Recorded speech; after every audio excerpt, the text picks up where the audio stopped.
So sedative and hypnotics comes under the category of CNS depressants. ठीक है. Sedatives, which are also known as the tranquilizers.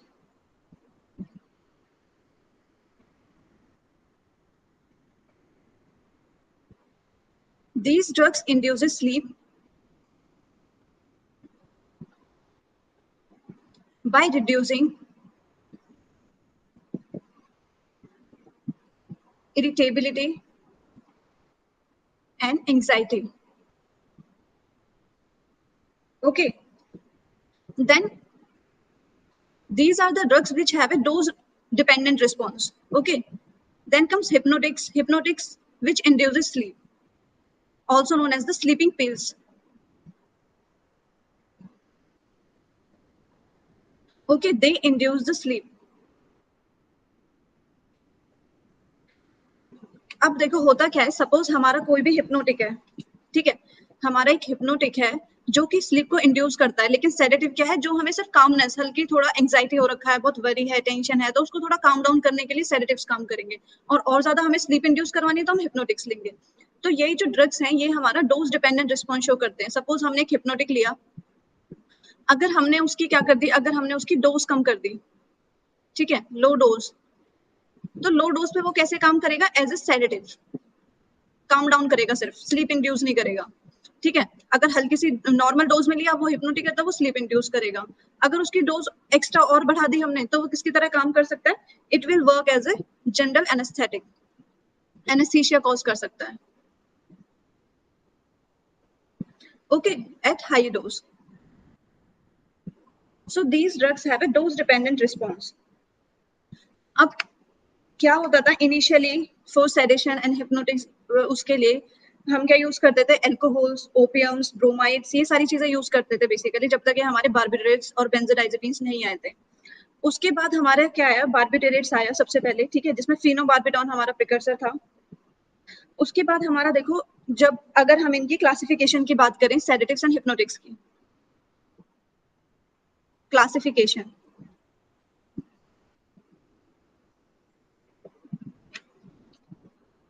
तो they are basically categorized as barbiturates,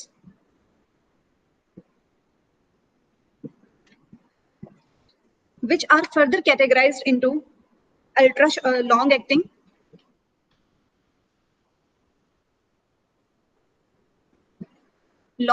barbiturates, in which meflobarbital,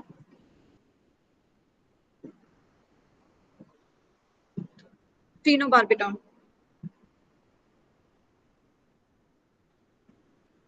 they are the derivatives of the barbituric acid. जो barbiturates हैं वो कहाँ से derive हुए हैं, from the barbituric acid. तो इनको हमने 3 कैटेगरी में डिस्ट्रीब्यूट किया हुआ है, long acting, medium acting and ultra short acting. अगर शॉर्ट एक्टिंग बार्बिटरेट्स की बात करें तो इसमें कौन कौन से आ जाएंगे हमारे,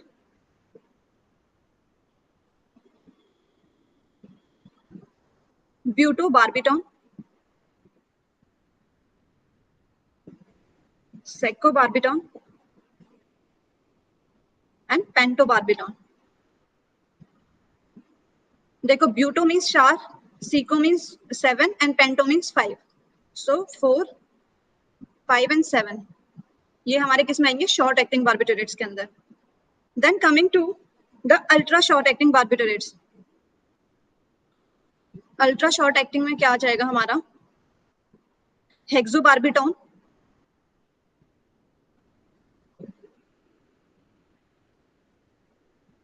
मेथोहेक्सिटॉन एंड थायोपेंटोन. ठीक है, अब जो हमारे अल्ट्रा शॉर्ट एक्टिंग ये सेडेटिव्स एंड हिप्नोटिक्स हैं, बार्बिटरेट्स हैं, बेसिकली हमारे यूज किए जाते हैं फॉर जनरल एनेस्थेटिक्स, जिसके अंदर थायोपेंटेन, सोडियम हम पढ़ चुके हैं. It is used as a general anaesthetic. Okay, methohexitone is also used as a general anaesthetic. So इस स्लीप और हिप्नोटिक्स में यूज के बजाय ज्यादा प्रेफर किए जाते हैं ultra short acting as a general anaesthetics. अब नेक्स्ट हमारी जो कैटेगरी है इसके अंदर सेडेटिव एंड हिप्नोटिक्स के अंदर, वो हमारे आते हैं बेंजोडाइजेपिन्स.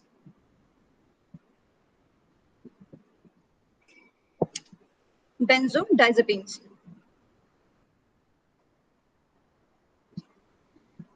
बेंजोडाइजेपिन्स के अंदर हमारे क्या होता है, देखो जो बेंजोडाइजेपिन्स होते हैं उनके अलग अलग यूजेस हैं बेस्ड ऑन देयर डोज, ठीक है। अब कौन कौन से अलग अलग कैटेगरीज में उनको डिस्ट्रीब्यूट किया गया है हमने, हिप्नोटिक्स जो स्लीप इंड्यूस करवाएंगे, ठीक है, देन एंटी एंजाइटी जो बेंजोडाइजेपिन्स अगर थोड़ा कम डोज हुआ तो वो एंटी एंजाइटी की तरह काम करेंगे, ठीक है। उसके बाद हमारा है anti convulsant and then muscle relaxant.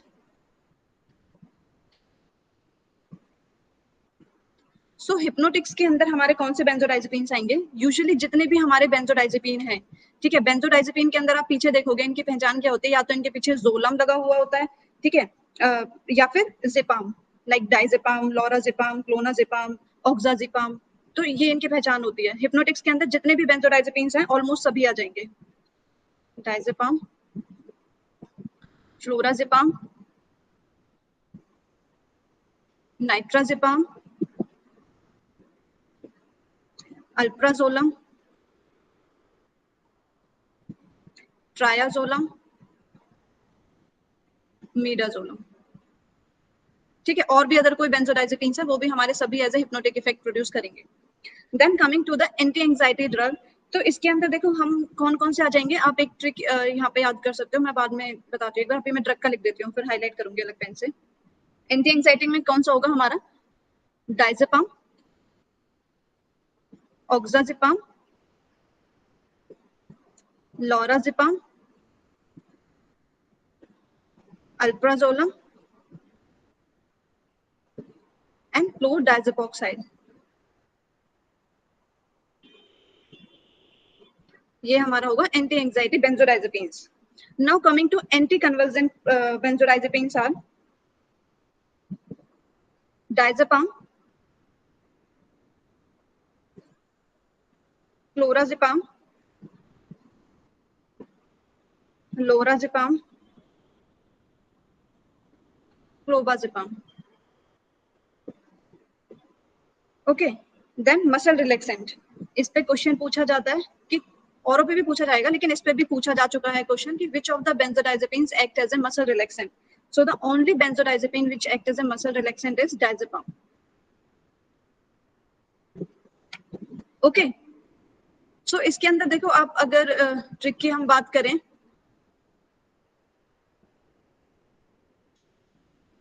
तो यहाँ पे जो हमारे हिप्नोटिक्स हैं, हिप्नोटिक्स में तो हमारे ऑलमोस्ट जितने बेंजोडाइजेपिन्स हैं all can be used as a hypnotics. Now anti anxiety की बात करें तो you can remember a trick like this, ठीक है, DOLA C, D is diazepam, O से ऑक्साजिपाम, देन सी से हमारा क्या हो जाएगा क्लोराजिपाम, एल से लोराजिपाम एंड अल्प्राजोलम, डोला C, okay. Then anti convergent में हमारा क्या ट्रिक हो जाएगी इसकी, LCD, lorazepam, clonazepam, clobazam and diazepam, then muscle relaxant में हमारा आ जाएगा डाइजेपाम। Is it clear? फिर देखो हमारी नेक्स्ट कैटेगरी जो है हमारी अदर बेंजोडाइजेपिन्स की अगर हम बात करें,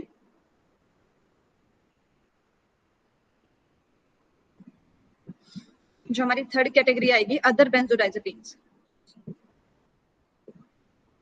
अदर नॉन बेंजोडाइजेपिन्स हिप्नोटिक्स, इनको हम क्या बोलते हैं, इनको दूसरा नाम है जेड ड्रग्स भी बोलते हैं, Z drugs of insomnia, okay. इसके अंदर हमारे कौन कौन से आएंगे, इनके जो साइड इफेक्ट्स होते हैं, देखो जो बार्बिटोरेट्स होते हैं उनके मैक्सिमम साइड इफेक्ट्स होते हैं, उससे कम बेंजोडाइजेपिन्स के होते हैं, इनसे भी कम किसके होंगे, जो ये नॉन बेंजोडाइजेपिन हिप्नोटिक्स हैं, दैट इज जेड ड्रग्स। इनके अंदर कौन कौन से ड्रग्स आ जाएंगे हमारे, ज़ोपिक्लोन, ज़ोल्पिडेम, ज़ेलेप्लोन, ठीक है, S zopiclone. So these are the non-benzodiazepines hypnotics, which are also known as the Z drugs of insomnia. Then coming to next category is इसी पेज पे मैं क्लासिफिकेशंस चलो नेक्स्ट कैटेगरी हमारी कौन सी होगी, अदर हिप्नोटिक्स में जो आ जाएंगे हमारे, इनके अलावा अदर हिप्नोटिक्स में जो आएंगे, मेलाटोनिन, रेमेल्टन एंड सुवोरेक्सेंट, ये हमारे अदर हिप्नोटिक्स हैं। ठीक है, तो अब हम वन बाय वन क्या करेंगे, इन सभी के मैकेनिज्म ऑफ एक्शन के बारे में हम डिस्कस करेंगे।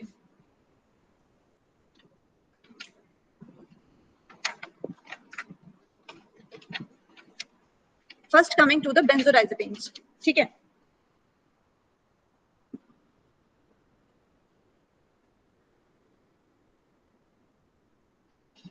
बेंजोडाइजेपिन से अगर हम स्टार्ट करें तो इसके अंदर क्या होता है, देखो लोकेशन क्या होती है बेंजोडाइजेपिन्स की या बार्बिटरेट्स की, हमें पता है कि ये क्या होते हैं, सीएनएस डिप्रेसेंट्स। ये हमारे एक्शन करते हैं, हमारा एक न्यूरोट्रांसमीटर होता है that is GABA, okay, which is an CNS inhibitory neurotransmitter. तो ये क्या करते हैं, उसके रिसेप्टर्स पे बाइंड करते हैं, गाबा रिसेप्टर्स पे। So there are two types of GABA receptors, act on GABA receptors.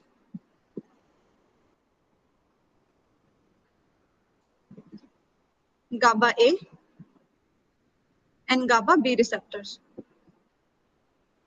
अब जो हमारा GABA A रिसेप्टर्स होता है इसके ऊपर ये बाइंडिंग शो करते हैं, GABA B पे नहीं करते। GABA A रिसेप्टर जो होता है वो हमारा क्या होता है, it is an ion channel. ये क्या होता है, एक आयन चैनल होता है, जबकि ये जो GABA B रिसेप्टर होता है that is an G couple protein receptor. ठीक है, तो हमारे जो बेंजोडाइजेपिन्स हैं या बार्बिटरेट्स हैं वो एक्शन कौन से रिसेप्टर पे करते हैं, गाबा रिसेप्टर्स पे। गाबा ए रिसेप्टर पे क्या होता है, आयन चैनल, कौन किसका आयन चैनल होता है, क्लोराइड चैनल का। ठीक है, क्लोराइड का आयन चैनल होता है, पेंटामेरिक सब यूनिट उसको एनक्लोज करके रखती है, तो उसकी ओपनिंग होती है। जैसे क्लोराइड चैनल की ओपनिंग होगी तो क्या होगा, हाइपरपोलराइजेशन। जबकि गाबा बी में क्या होता है, G couple protein receptors, IP3 DAG pathway से क्या होगा, कैम्प की डिक्रीज होगा, और इसकी वजह से ओपनिंग क्या होती है, पोटेशियम चैनल की ओपनिंग होती है इसके अंदर, GPCR के अंदर। लेकिन अभी हम यहाँ पे डिस्कस करेंगे गाबा ए रिसेप्टर्स के बारे में। अब देखो जो हमारा गाबा ए रिसेप्टर है, गाबा ए रिसेप्टर, ओके,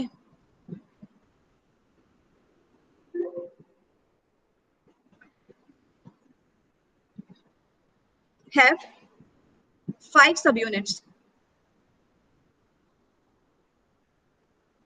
और वी कैन से पेंटामेरिक होता है ये हमारा,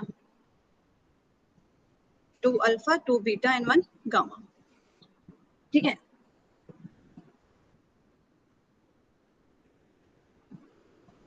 जितने भी हमारे बेंजोडाइजेपिन्स हैं, ऑल बेंजोडाइजेपिन्स, जैसा कि नाम सजेस्ट कर रहा है, benzo means, they contain a benzene ring, contain a benzene ring which is fused with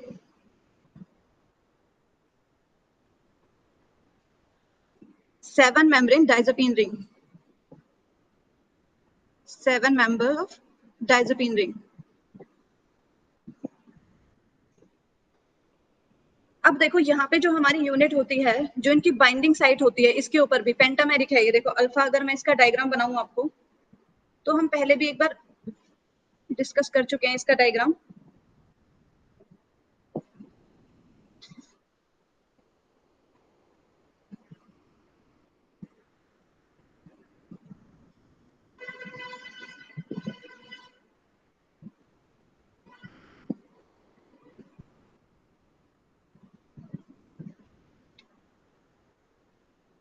okay, like this.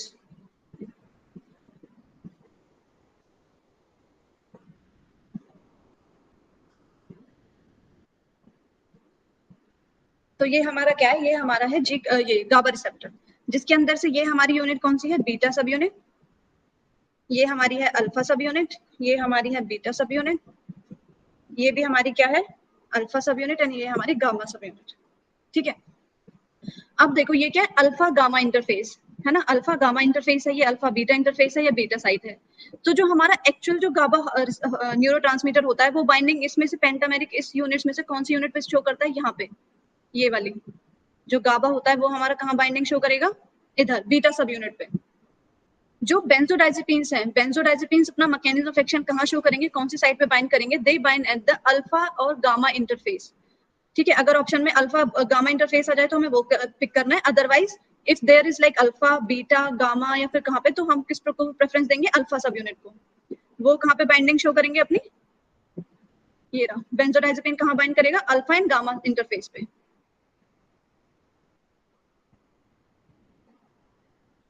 ठीक है। और अगर हम बार्बिट्यूरेट्स की बात करें, नेक्स्ट अभी जो हम डिस्कस करेंगे, बार्बिट्यूरेट्स हमारे बाइंड करते हैं on the beta sub unit, they show binding on the beta sub unit.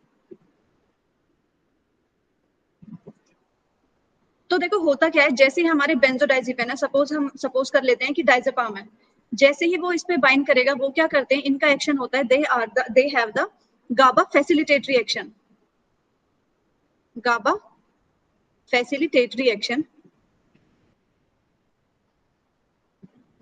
they increase the frequency of opening of chloride channel.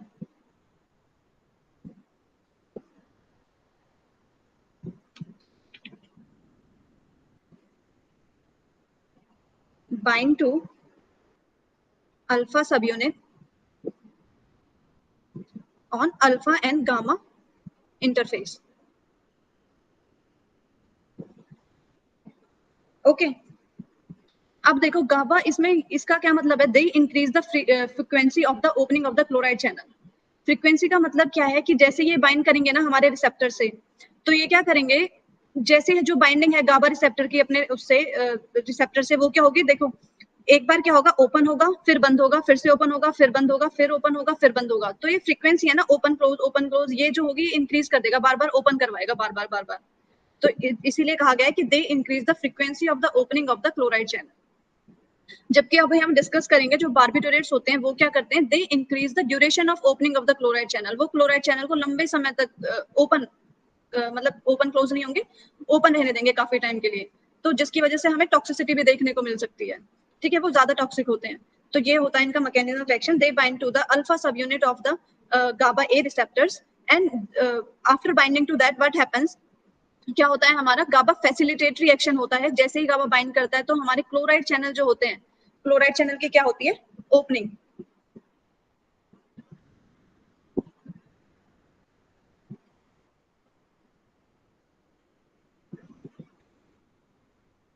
Benzodiazepines, they bind to the alpha and gamma site of GABA A receptor, chloride channel, and then increase the frequency of opening and opening of chloride channel, जिसकी वजह से क्या होगा, they increase the chloride conductance. Chloride channel की opening हो गई तो क्या होगा, वो हमारी सेल्स के अंदर क्लोराइड चैनल ज्यादा जाएंगे। क्लोराइड चैनल मतलब नेगेटिव, ठीक है, नेगेटिव चार्ज हमारे सेल के अंदर ज्यादा हो रहा है, तो it is getting hyper polarised. पहले ही ऑलरेडी -70 मिलीवोल्ट होती है सेल का पोटेंशियल, और ज्यादा माइनस में जा रहा है 70 से ऊपर, तो it is getting hyper polarised. और हमें पता है hyper polarisation lead to relaxation और डिप्रेशन। ठीक है, so it will act as a CNS depressant. So chloride conductance increase होगा, मेम्ब्रेन की क्या होगी, हाइपर पोलराइजेशन।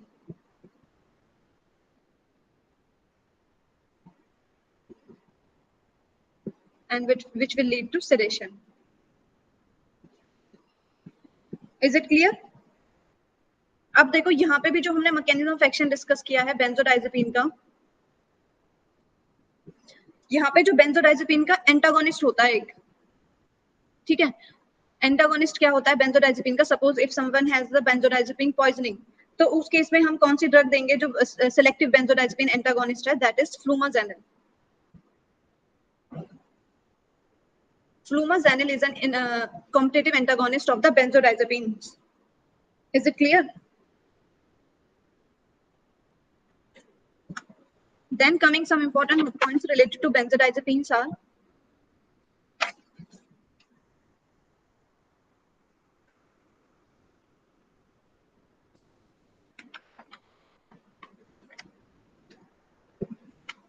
longest acting, अगर पूछा जाए longest acting benzodiazepine,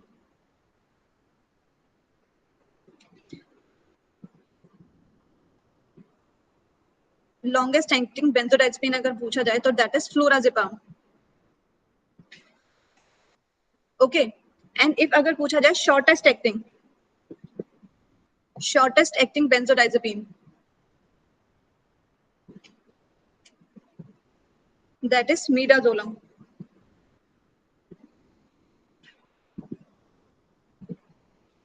Is it clear?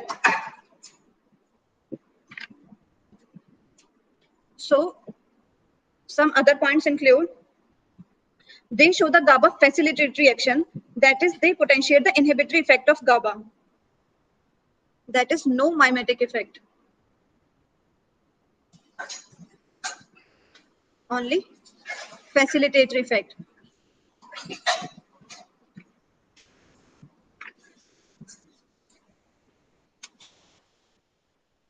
Now एक और क्वेश्चन पूछा जाता है कई बार कि विच ऑफ द कौन सा बेंजोडाइजेपिन है जिसका एज एनाल्जेसिक इफेक्ट भी है, पेन रिलीविंग इफेक्ट भी है. सो उसमें कौन सा आ जाएगा हमारा diazepam. Okay, having analgesic effect.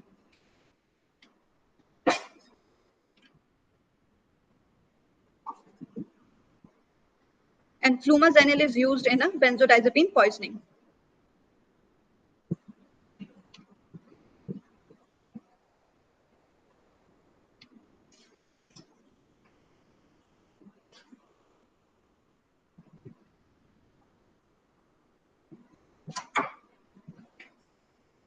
Okay, अगर इसकी फार्माकोकाइनेटिक्स की प्रॉपर्टी की बात करें हम बेंजोडाइजेपिन्स की, तो उसके अंदर क्या होता है? Basically they are administered by oral और IV route, and they are mainly metabolized by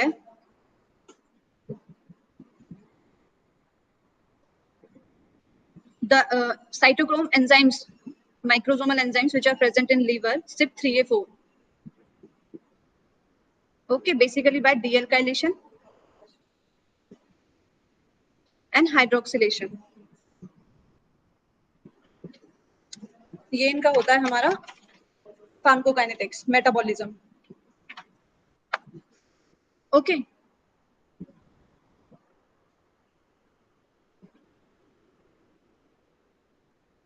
so now coming to barbiturates. Barbiturates में मैंने आपको बताया they are the derivatives of the barbituric acid.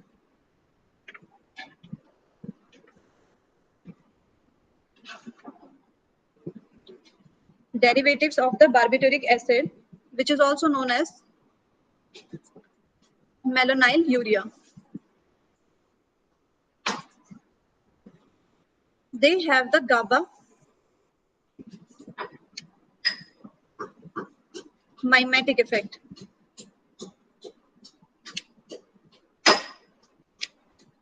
ठीक है, मतलब हाई कंसंट्रेशन पे क्या शो करेंगे? At high concentration they show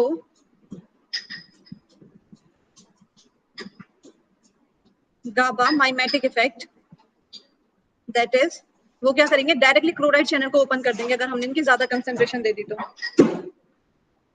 can directly increase the chloride channel conductance into neurons. Okay, so इनका जो मैकेनिज्म ऑफ एक्शन होता है हमारे बार्बिटोरेट्स का,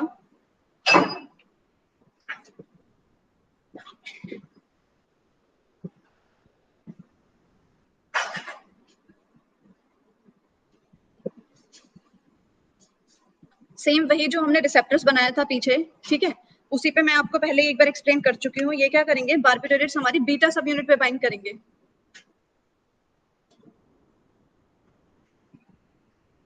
कौन सी यूनिट पे बाइंड करते हैं? They bind on the beta sub unit of the GABA A receptors. और वहां पे बाइंड करने के बाद क्या करेंगे? They will increase the chloride conductance, that is increase the hyperpolarisation and which will lead to the sedation effect, CNS depression effect.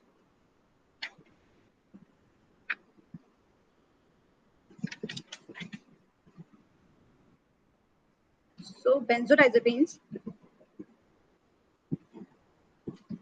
act primarily on GABA A receptor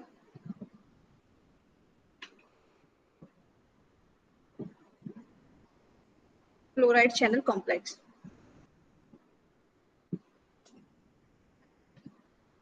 okay जो इसकी बाइंडिंग साइट है that is completely different from binding site is different from benzodiazepines. देखो दोनों ही जो है benzodiazepines और बार्बिटूरेट्स, वो जो गाबा रिसेप्टर है उसकी कौन सी साइड पे बाइंड कर रहे हैं? Allosteric side. यहाँ पे गाबा बाइंड कर रहा है, ये दूसरी साइड है एलोस्टेरिक साइड, जहाँ पे ये हमारे बेंजोडाइजेपिन्स और बार्बिटूरेट्स बाइंडिंग शो करते हैं. ठीक है. जो ड्यूरेशन है, duration of chloride channel opening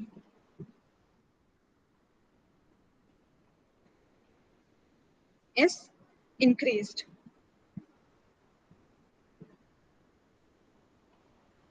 Increased GABA mediated chloride conductance.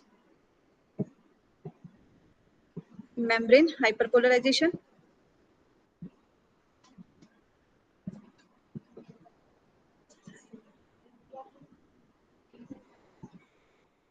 CNS depression. Okay लेकिन देखो जैसे हमने पढ़ा था बेंजोडाइजेपिन्स का अगर हमें पॉइजनिंग हो गई तो we have a drug flumazenil benzodiazepine antagonist. लेकिन एज सच जो बार्बिटूरेट्स का होता है there is no such competitive antagonist of barbiturates. Okay और इसका अगर हम यूज देखें बेंजोडाइजेपिन का तो ये हमारा यूज होता है सेडेशन एंड हिप्नोसिस के अंदर. It is having the anti convulsant property.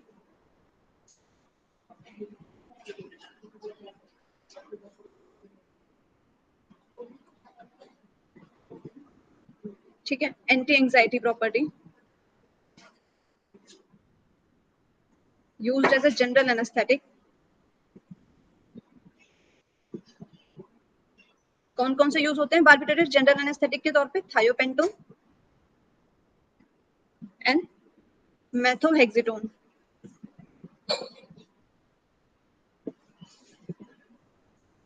Okay अगर हम इसके ये हमारे क्या होते हैं बार्बिटूरेट्स हमारे बहुत ज्यादा एडवर्स इफेक्ट शो करते हैं. इनके क्या होते हैं काफी एडवर्स इफेक्ट हमें देखने को मिलते हैं बार्बिटूरेट्स के. क्या क्या होगा उनके अंदर? Hangover,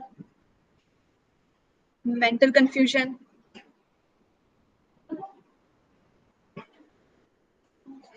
dependence. ओके जिसकी वजह से क्या होता है अब ये लॉन्गर ड्यूरेशन ऑफ एक्शन के लिए हमारे क्लोराइड चैनल को भी ओपन करके रखते हैं तो इनकी वजह से इनकी एक्यूट पॉइजनिंग होने के चांसेस होते हैं. ठीक है. इनका जो मैकेनिज्म ऑफ एक्शन है कि लंबे समय तक क्लोराइड चैनल को ओपन कर देंगे उसकी वजह से ये क्या होते हैं एक्यूट पॉइजनिंग शो कर सकते हैं.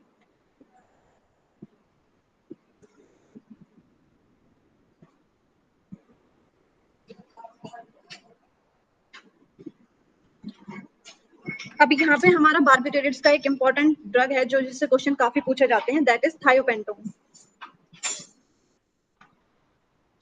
ठीक है. Thiopentone sodium. सो ये क्या है इसका जो ऑनसेट हम पहले भी पढ़ चुके हैं कि ये क्या करता है हमारा रीडिस्ट्रीब्यूशन में हमने पढ़ा था इस ड्रग को कि ये हाईली परफ्यूज्ड ऑर्गन ब्रेन के पास चला जाएगा और वहां से क्या शो करेगा रीडिस्ट्रीब्यूशन शो करेगा to the low perfused organ जिसकी वजह से इसका जो टी हाफ है वो 6 से 10 घंटे के बजाय सिर्फ 6 से 20 मिनट के बाद इसका एक्शन खत्म हो जाता है. ठीक है. So it is having a rapid onset.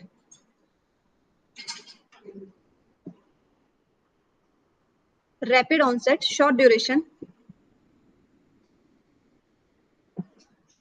barbiturate. Okay, which is also used as a general anesthetic.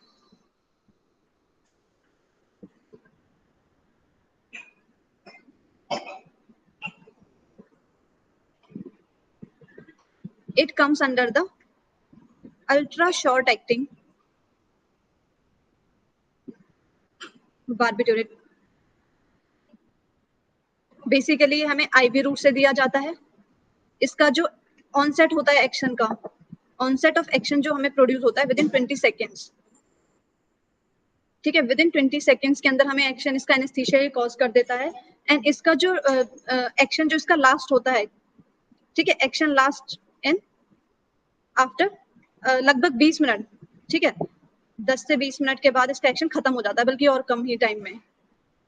तो अल्ट्रा शॉर्ट एक्टिंग है, इसीलिए ये क्या होता है, इट इज नॉट यूज्ड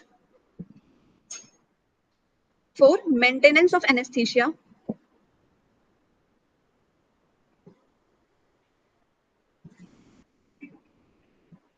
ठीक है, मेंटेन करके नहीं रखता ये एनेस्थीसिया को, it is only used as a inducing agent,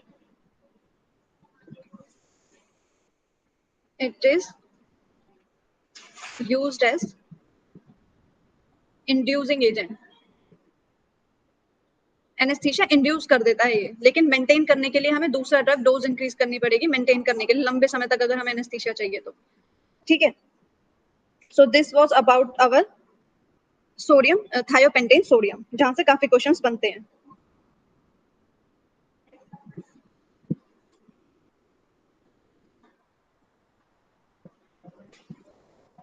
अब देखो, एक ड्रग था हमारा, एक हमने पीछे पढ़ा था benzodiazepine, non benzodiazepines, and then come हमारा एक था हमारा रेमेल्टॉन, हमने जो other sedative and hypnotic category में जो हमने ड्रग्स पढ़े हैं, दैट इज रेमेल्टॉन, ठीक है। अब देखो, इसके जो नेम में सजेस्ट कर रहा है मेल्टियन, ठीक है, कुछ कुछ मतलब, अब इसकी सिमिलैरिटी आप किससे बनाओगे, मेलाटोनिन, ठीक है। मेलाटोनिन क्या है, हमारी बॉडी के अंदर ही एक हमारा हार्मोन प्रेजेंट होता है, जो क्या करता है, सपोज डार्कनेस के अंदर,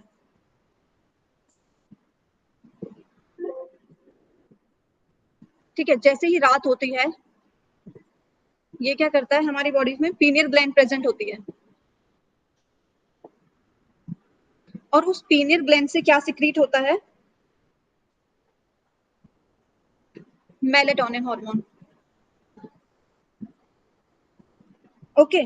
मेलाटोनिन, और जिसकी वजह से क्या होती है, हमें नींद आती है, ठीक है। सर्काडियन सिस्टम जो मेंटेन करता है, स्लीप वेक साइकिल जो मेंटेन करता है, it maintains the sleep wake cycle. So जैसे ही डार्कनेस होती है तो हमारी पीनियल ग्लैंड से रिलीज होता है मेलाटोनिन हार्मोन, और मेलाटोनिन कौन से रिसेप्टर्स पे जाके बाइंड करता है, दो रिसेप्टर्स होते हैं इसके, MT1 and MT2, melatonin receptor 1 and melatonin receptor 2, in receptors पे जाके बाइंड करता है। तो उसी का एगोनिस्ट है हमारा, क्या है, ramelteon, it is the melatonin agonist. जैसे ही हमारी अगर बॉडी के अंदर मेलाटोनिन की डेफिशिएंसी है, तो उसकी वजह से क्या हो सकता है, इंसोम्निया।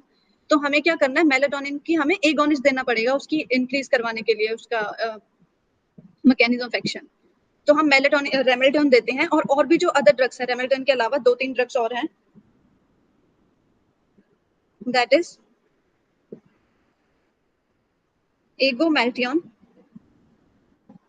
एंड टेसिमेल्टियन, रेमेल्टियन, एग्लोमेल्टियन, टेसिमेल्टियन, ये क्या है हमारे melatonin agonist, which is used as a sedative and hypnotics. They act on the MT1 and MT2 receptors, and which MT1 receptors पे क्या होगा, induces sleep,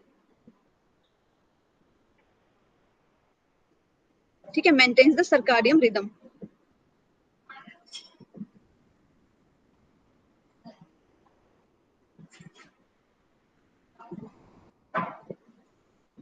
okay okay?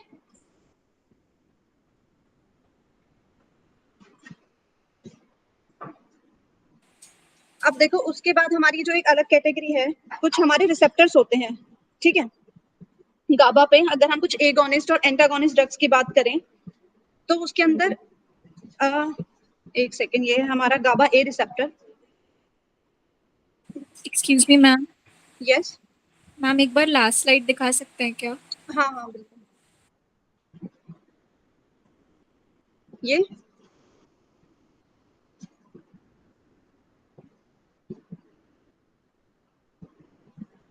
shall I change? Yes ma'am, yes ma'am. Okay, so ये क्या है हमारा, types of GABA receptors, ठीक है। एक गाबा ए रिसेप्टर है, इसका एगोनिस्ट और एंटागोनिस्ट।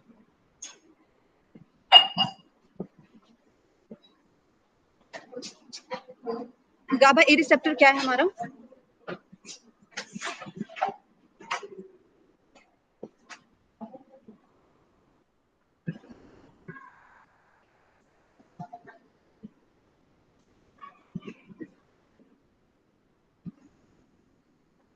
आयन चैनल रिसेप्टर है ये हमारा, क्लोराइड आयन चैनल रिसेप्टर। तो अगर इसके हम एगोनिस्ट की बात करें, गाबा रिसेप्टर के एगोनिस्ट की, तो उसके अंदर क्या क्या आ जाता है? एक हमारा आता है म्यूसिमॉल,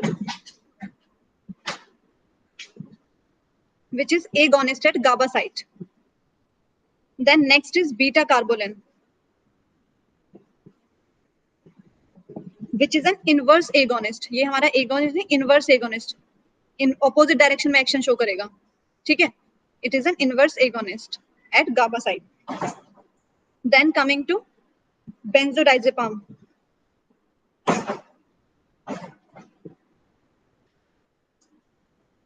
ठीक है, बेंजोडाइजेपिन जो होते हैं वो क्या होते हैं? गाबा की जो एलोस्टेरिक साइट पे एज ए एगोनिस्ट की तरह काम करते हैं। सिमिलरली विद बार्बिटूरेट्स, बार्बिटूरेट्स भी क्या है? गाबा ए रिसेप्टर पे एज एन एगोनिस्ट फंक्शन करते हैं on the allosteric side other than benzodiazepine side. Clear? अगर हम इसकी एंटागोनिस्ट की बात करें, गाबा ए रिसेप्टर के एंटागोनिस्ट की, तो कौन कौन से हो जाएंगे? एक होता है हमारा antagonist bicuculline, this is an antagonist at the GABA receptor, competitive antagonist, ठीक है? Then next is flumazenil, flumazenil ये देखो, ये कौन सी साइड पे होगा? जहां पे गाबा बाइंड करता है। गाबा कौन सी साइड पे बाइंड करता है? बीटा साइड पे खुद, ठीक है? लेकिन गाबा अलग बीटा साइड पे बाइंड करता है, और जो बार्बिटूरेट्स रहते हैं वो दो अलग वाले बीटा साइड पे बाइंड करते हैं, सेम साइड पे नहीं करते। तो जो बिक्यूलिन है वो कौन सी बीटा साइड पे कॉम्पिटिटिव एंटागोनिस्ट का काम करेगा? गाबा, जहां पे गाबा हार्मोन हमारा बाइंड करता है, हार्मोन नहीं, गाबा न्यूरोट्रांसमीटर जहां पे बाइंड करता है, ठीक है? It is a competitive antagonist at GABA receptor. Flumazenil क्या है? It is a competitive antagonist at benzodiazepine site. कौन सी थी benzodiazepine site? Alpha subunit at the alpha and gamma interface. Next coming to GABA B receptor. GABA B receptor जो होगा, that is a G coupled protein receptors and in which there is an opening of the potassium channel, ठीक है? potassium channel की opening होती है इसके अंदर, जिसकी वजह से भी क्या होती है? हाइपरपोलराइजेशन देखने को मिलती है। तो इसका एगोनिस्ट जो होता है, इसका होता है हमारा बेक्लोफेन, ओके? एंड इसका जो एंटागोनिस्ट होता है that is saclofen. So these are the drugs which act as an agonist and antagonist on the GABA receptors. So एक क्वेश्चन आया हुआ था कि इनवर्स एगोनिस्ट इज, ठीक है? 4 ऑप्शन दे रखे थे, उनमें से पूछ रखा था इनमें से इनवर्स एगोनिस्ट कौन सा। यूजुअली हमसे पूछा जाता है कि एगोनिस्ट कौन सा है या एंटागोनिस्ट कौन सा है। तो इसमें पूछा गया था कि इनवर्स एगोनिस्ट कौन सा है, तो ऑप्शंस दिए थे बुस्पिरॉन, बीटा कार्बोलिन, फ्लूमाजेनिल और ज़ोल्पिडेम।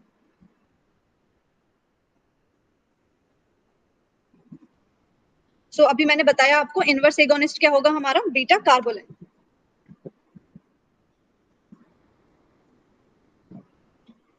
और क्वेश्चन हमारा इस पे पूछा जाता है काफी फ्लूमाजेनिल पे, ठीक है? That antagonist of the benzodiazepine is, that is flumazenil, ठीक है? एक और हमारा एक इंपॉर्टेंट पॉइंट है इसमें,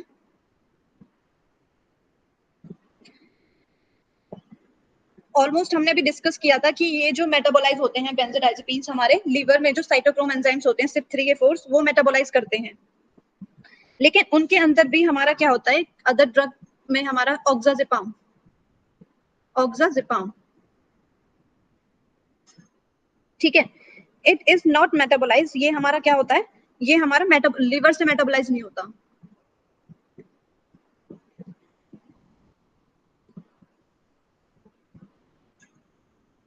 इसकी क्या होती है? डायरेक्ट कॉन्जुगेशन हो जाती है ग्लूकुरोनाइड से and direct it get excrete out from the body after formation of the conjugate.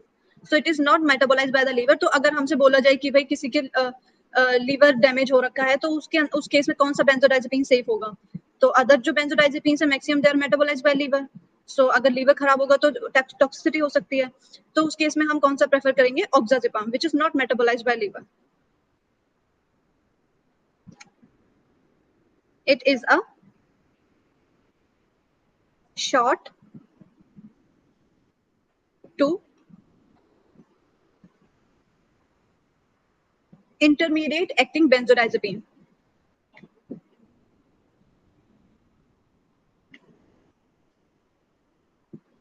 ठीक है, it is used for the treatment of anxiety and insomnia.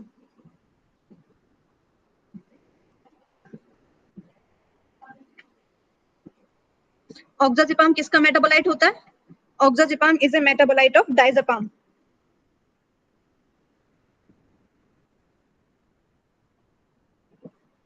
Diazepam का भी होता है ये, प्राजिपाम का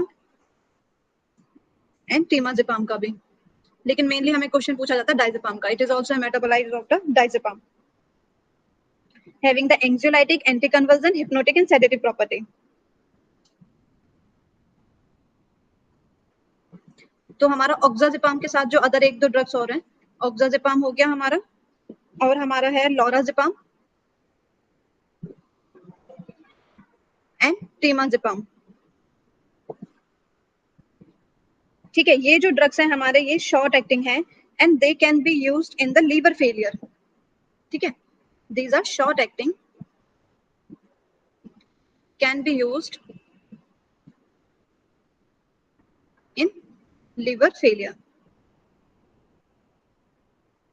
बिकॉज ये ड्रग क्या होते हैं, डायरेक्टली कॉन्जुगेट होते हैं,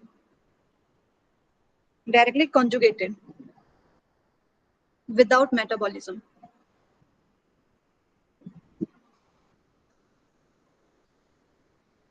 Is it clear? Yes, ma'am. Okay.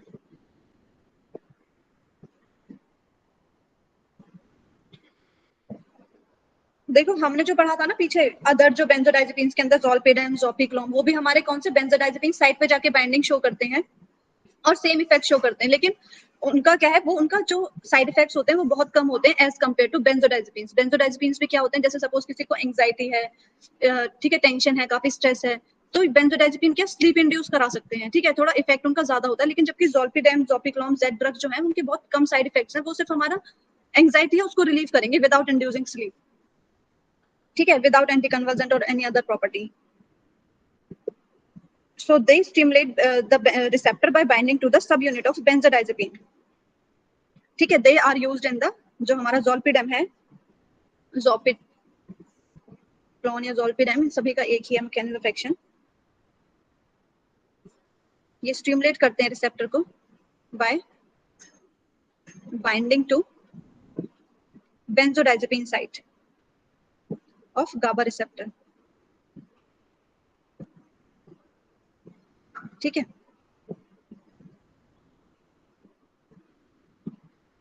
अब इसको भी क्योंकि सेम ही साइड पे बाइंड कर रहा है, तो इसके एक्शन को भी कौन एंटागोनाइज कर सकता है, फ्लूमाजेनिल.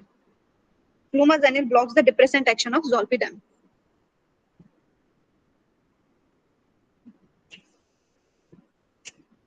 क्लियर? सिर्फ इनका कौन सा है, सेडेटिव एंड हिप्नोटिक इफेक्ट के अंदर यूज किए जाएंगे, सेडेटिव एंड हिप्नोटिक कैटेगरी के होंगे.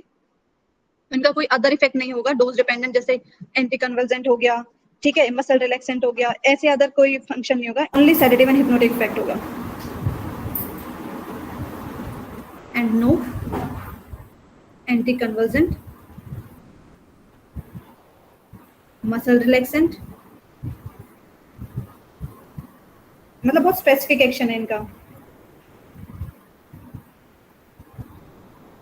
इनका कोई एविडेंस नहीं है इनका इफेक्ट करने का. ठीक है,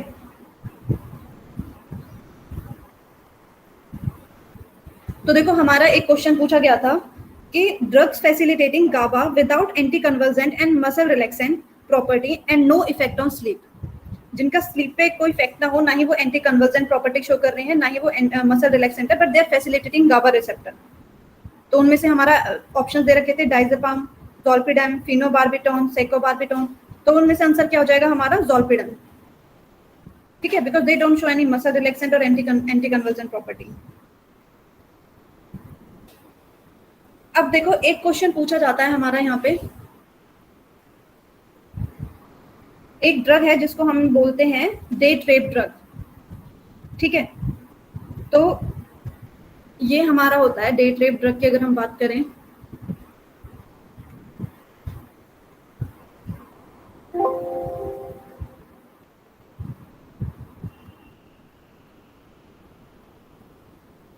फ्लूनाइट्राज़ेपाम।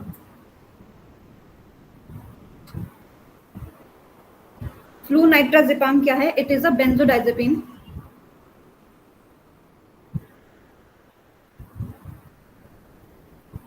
ठीक है, इस ड्रग को ना सिर्फ अगर किसी को सीवियर प्रॉब्लम है, सीवियर इंसोम्निया की प्रॉब्लम है, तभी इसको दिया जाता है, अदरवाइज इट इज इसको नहीं दिया जाता, इसको अलाउड नहीं करते हम देने के लिए। ठीक है, used only in severe insomnia. ठीक है, और जैसे एनेस्थीसिया वगैरह देते हैं एंड विद अदर एनेस्थेटिक्स के साथ दे देते हैं इसको।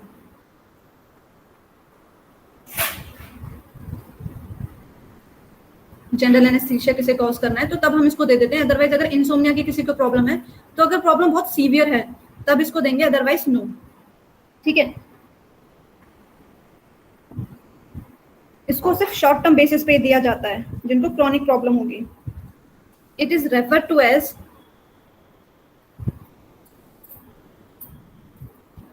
Date rape drug.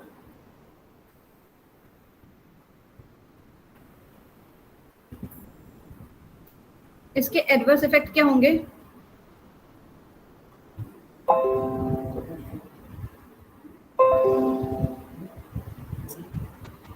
Just a second.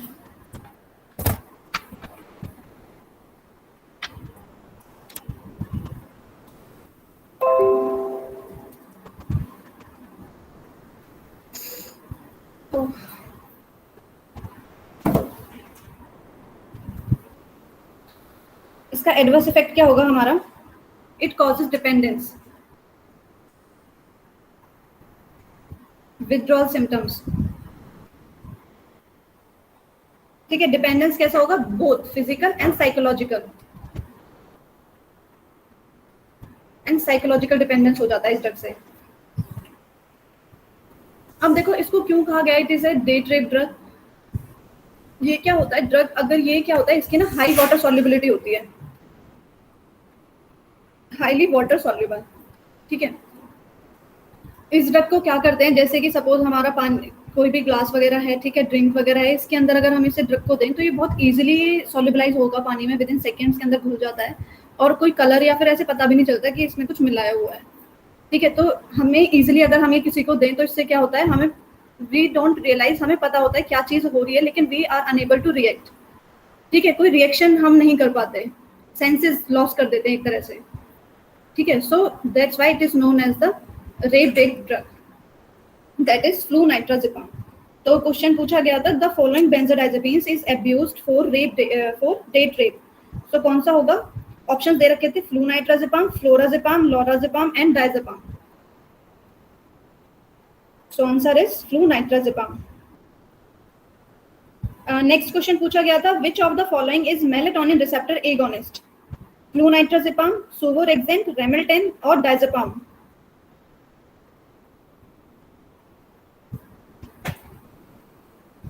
Which among the following is a melatonin receptor agonist? Hamilton. Okay, ठीक है, so ये हमारा था बेसिकली आज हमारे सेडेटिव्स एंड